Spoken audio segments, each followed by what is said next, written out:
নমস্কার বন্ধুরা, বিনিয়োগ পাঠশালা ইউটিউব চ্যানেলে আপনাদের সকলকে স্বাগত জানাই।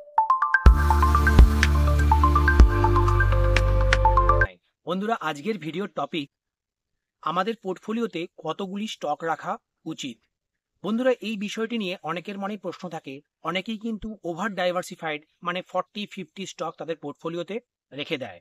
এর ফলে কি হয়, তাদের পোর্টফোলিও যখন মার্কেটে বুল মার্কেট আসে তখন খুব একটা বাড়ে না, মানে তারা মার্কেটের যে বেঞ্চমার্ক নিফটি 50 বা নিফটি 100 তাকেও বিট করতে পারে না। এবং মার্কেট যখন ড্রডাউন করে সেক্ষেত্রে তারা কিছুটা সেফ থাকে, তাদের পোর্টফোলিও মার্কেটের থেকে কম পড়ে বা মার্কেটের মতোই কারেক্ট হয়। বন্ধুরা, এক্ষেত্রে বলে রাখি, রিটেল ইনভেস্টারদের জন্য একটা আদর্শ পোর্টফোলিওতে কতগুলি স্টক রাখা উচিত এবং কতগুলি স্টক রাখলে তাদের পোর্টফোলিও যখন বুল মার্কেট হবে তখন তারা ভালো আউট পারফর্ম করবে মার্কেটকে, কিন্তু যখন মার্কেটে যখন কারেকশন হবে সেক্ষেত্রে তাদের পোর্টফোলিও খুব একটা ড্রডাউন হবে না। তো আমাদের এই ধরনের একটা আইডিয়াল নাম্বার বার করতে হবে এবং সেই সংখ্যক স্টকই আমাদের ইনভেস্ট করা উচিত। ভিডিওটিকে আমি কয়েকটি ধাপে ভাগ করেছি। প্রথমেই বলবো যে কেন স্টক সংখ্যা গুরুত্বপূর্ণ। বন্ধুরা, স্টক সংখ্যা যদি আপনার খুব বেশি হয়ে যায়, ধরুন আপনার পোর্টফোলিওতে 40, 50, 60, 70টা স্টক আছে, আপনি ওভারঅল মার্কেটে সমস্ত সেক্টরেই আপনি ওভার ডাইভার্সিফাই করে ফেলেছেন, সেক্ষেত্রে আপনার কি বেনিফিট হবে?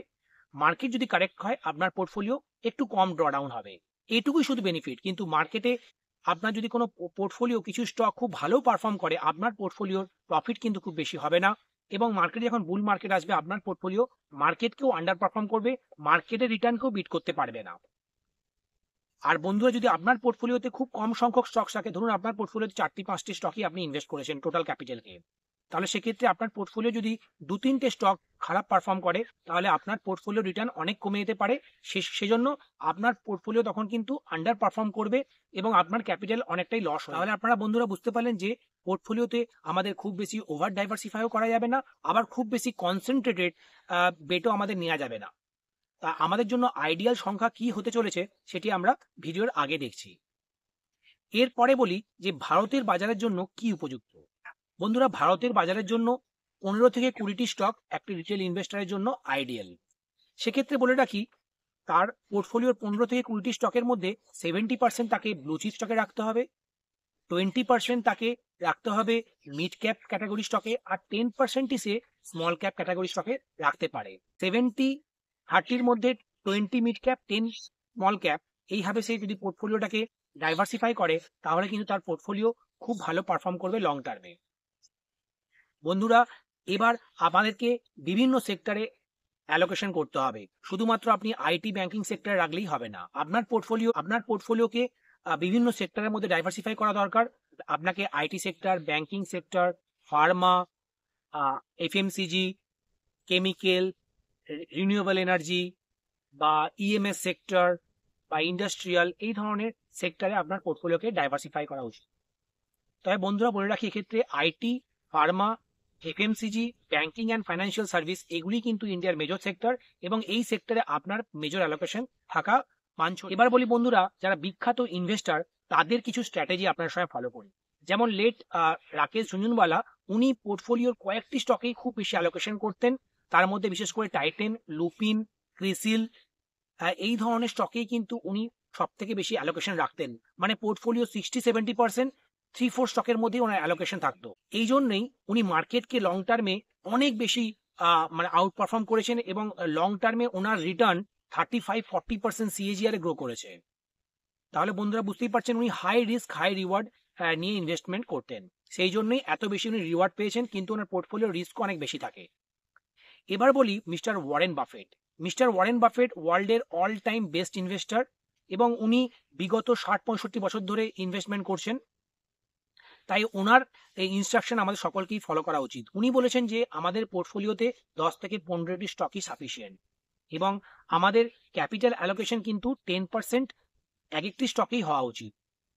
আর ওনার কথা মতো diversification is the protection against ignorance.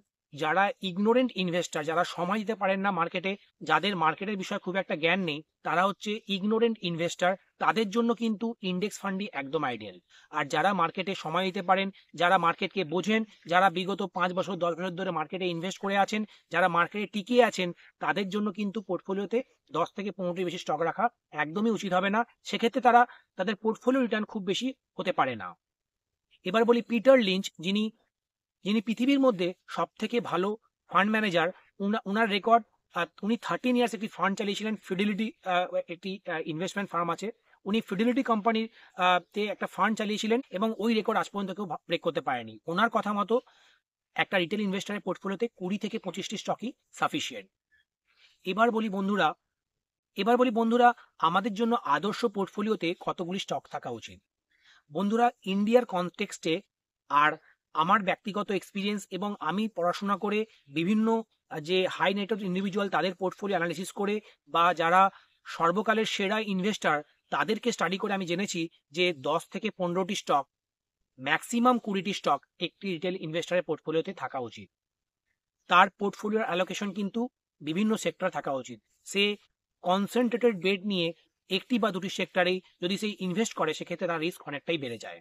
বন্ধুরা, আপনি একটা স্টক ইনভেস্ট করার পরে আপনাকে পেশেন্সলি সেই স্টকটিকে হোল্ড করতে হয়, সেই কোম্পানির বিজনেসকে ট্র্যাক করতে হয়, প্রতি কোয়ার্টারেই তার রিপোর্ট আসে, সেই রিপোর্টটাকে অ্যানালিসিস করতে হয়, এবং অ্যানুয়াল রিপোর্ট পড়া কিন্তু সবার জন্যই বাঞ্ছনীয়, এবং তার ফাইন্যান্সিয়াল স্টেটমেন্ট অ্যানালিসিস করা উচিত।